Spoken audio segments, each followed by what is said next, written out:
ঠিক আছে।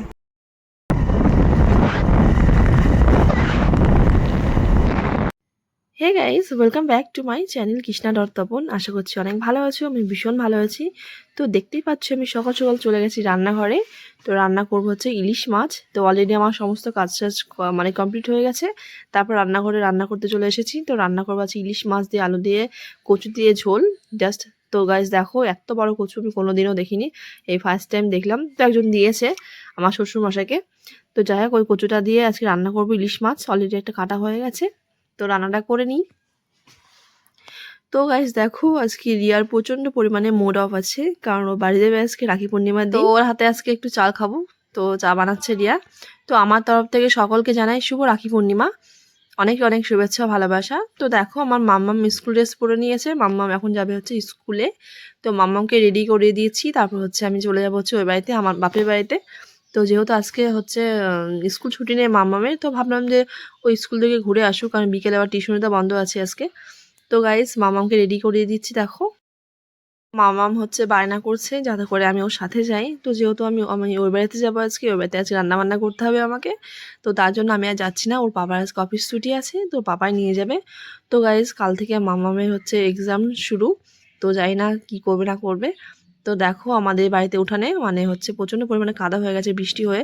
এই মানে 3-4 দিন ধরে এত পরিমাণে বৃষ্টি হচ্ছে, তোমাদেরকে কি বলবো, আমি বাইরে ভিডিও পর্যন্ত করতে পারছি না। তো এইদিকে দেখো, মহারানী সেজে গুজে পুরো রেডি হয়ে গেছে। তো রিয়া চলে যাচ্ছে বাড়িতে। তো গাইস ও যাওয়ার আগে আমার একটু ভিডিও করে দিচ্ছে। তো মামাম তো স্কুলে বেরিয়ে গেছে, আর এইটুকুর মধ্যে আমার ঘরটা মানে কি বলে একদম পুরো অগোছালো হয়ে আছে।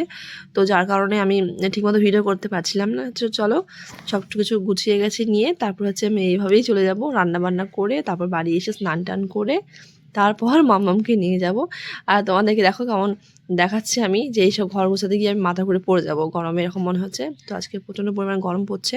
তো সকাল থেকে যা বৃষ্টি একটু মানে থেমেছে, যার কারণে একটু মানে স্বস্তি হচ্ছে। মানে বৃষ্টি ভালোবাসি, বাট সারাক্ষণ যদি বৃষ্টি হতে থাকে তাহলে কেমন লাগে বলো তো। তো যাই হোক, এটা পরে কালাতে একটু ভিডিও করেছিলাম আমি শর্টস। হ্যালো এভরিওয়ান, তো দেখো আজকে বাপের বাড়িতে এসেছি। তো এসে এখন হচ্ছে চিকেন কষা হচ্ছে, আর এইদিকে দেখো ইলিশ মাছ রান্না করেছি, সর্ষে বাটা, পাঁপড় ভাজা হয়েছে। তারপর এটা হচ্ছে মুগ ডাল মাছের মাথা দিয়ে, ভাত হয়ে গেছে। তো জাস্ট চিকেন রান্না করলে হয়ে যাবে। লেগে যাচ্ছে ভাই। তো গাইস রান্না করছি আর খাচ্ছি আমি। জলা খেতে থাকলে যাবো না, মিষ্টি পড়লো করে ভাই, খুব ভালো টেস্ট খেতে, দারুণ টেস্ট খেতে মিষ্টি। তো গাইস আমি বাড়ি চলে এসেছি, কারণ আমার বড় মশাই বাড়ি চলে এসেছে মাম্মামকে নিয়ে। তো ওই আজকে আসলে স্কুল থেকে আনতে। তো মাম্মাম দেখো স্কুলে গিয়ে রাখি পরে এসেছে, তো খুব ভীষণ খুশি। মানে কি বলবো, মানে খুব খুশি হয়ে গেছে। ম্যাম পরিয়ে দিয়েছে, ওর একটা ফ্রেন্ড পরিয়ে দিয়েছে। তো হচ্ছে এবার মাম্মাম তো সকালে স্নান টান করে গেছিলো, তো এইমাত্র ওরা বাড়ি আসলো। তো আমি এবার ফ্রেশ হয়ে নেবো, স্নান টান করে তারপর যাবো হচ্ছে ওই বাড়িতে খাওয়া দাওয়া করতে। কারণ আর বেশিক্ষণ ভিডিও করতে পারলাম না ওই বাড়িতে, কারণ আমাদের এক জায়গায় যেতে হবে আজকে। তো কোথায় যাচ্ছি সেটা তোমাদেরকে পরে বলবো। তো দেখো আমরা রেডি হয়ে নিয়েছি আমরা তিনজনই, তো চলে যাবো এখন ওই বাড়িতে। তো চলো। তো গাইস দেখো এখানে খেতে বসে গেছে। তো গাইস তোমাদেরকে বললাম যার কারণে আমি আমার ভাইকে রাখি বাঁধতে পারলাম না এবছর, কারণ হচ্ছে আমার যে বড়দাদু উনি তো মারা গেছে কিছুদিন হলো। তো যার কারণে এখনো 1 মাসও হয়নি।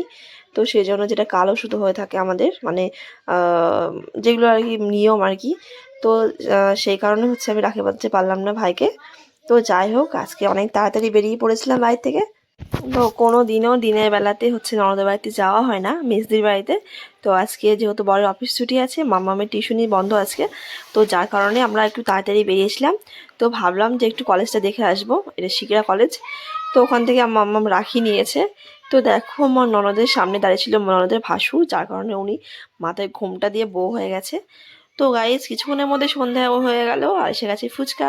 আমাদের ফুচকা খেতে ভীষণ ভালোবাসি, আর এই দাদাভাই ফুচকা তো ভীষণ টেস্টি বানিয়েছে। তো যখনই আমি এখানে আসি দাদাভাই ফুচকা আমি খাই, অবশ্যই খাই। তো দেখো মাম্মা আমি বসে গেছি, সরি বসে বলতে দাঁড়িয়ে দাঁড়িয়ে খাচ্ছি। তো এখানে এবার হচ্ছে পূজা আসবে, মানে পূজা এসেছে ও রাখি বাঁধবে দাদাকে। তো হচ্ছে প্রশান্ত তো আগেই বেরিয়ে গেছে গাড়ি নিয়ে। তো আমার মেয়েও আজকে রাখি পরাতে পারেনি, ও কিনেছিল রাখি মাম্মাম মানে ওর দাদাকে পরানোর জন্য। তো আজকে ভেবেছিলাম যে সারা দিনটাই হচ্ছে আমার বাপের বাড়িতেই কাটাবো, মানে দুপুরে খেয়েছি যেহেতু রাতে খাবো, মানে থেকে যাবো আজকের দিনটা। তো ভাইয়ের যেহেতু রাখি পরানো হলো না, তো দিদি বারবার ফোন করছে যে ভাই আয় হচ্ছে রাখি পরার জন্য। তো ভাবলাম যে চলো হচ্ছে ঘুরে আসি, এদিকে রাখিটা পরানো হয়ে যাবে আর একটু ঘোরা হয়ে যাবে আমাদের। তো আমরা জাস্ট রাতে ডিনারটা করেই বেরিয়ে পড়বো। তো পূজা এসে দাঁড়িয়েছে, এবার পূজা বলছে যে ভিডিও করতে হবে না মামি, নাইটি পরে আছি। তাহলে কোনো ব্যাপার না, নাইটি পরে কোনো ব্যাপার না। তো পূজা ভীষণ ফুচকা খেতে ভালোবাসে। আমাদের বাড়িটা অনেকটাই কাছে আমাদের বাড়ির থেকে। তো হচ্ছে এই জন্য ঘন ঘন আসা হয়ে যাচ্ছে আমাদের বাড়িতে। এই কিছুদিন আগেই এসেছিলাম, 15-20 দিন আগে এসেছিলাম ঘুরতে। তো সেদিন প্রচণ্ড পরিমাণ বৃষ্টি হচ্ছিল, তো আমি সেরকম কোনো ভিডিও বা শর্টস ভিডিও বলো ব্লগ বলো কোনটাই করতে পারিনি। মানে হঠাৎ বলতে পারো এসেছিলাম, তো সেই জন্য তোমাদের সঙ্গে শেয়ার করা হয় না। তো গাইস এবার হচ্ছে দিদি রাখিটা পরিয়ে দেবে, তারপর হচ্ছে আমরা রাতে ডিনার করে চলে যাবো বাড়ি। তো দেখো ভাই সেরকম মিষ্টি খায় না, এই জন্য ভাজা পোড়াটা নিয়ে এসেছে।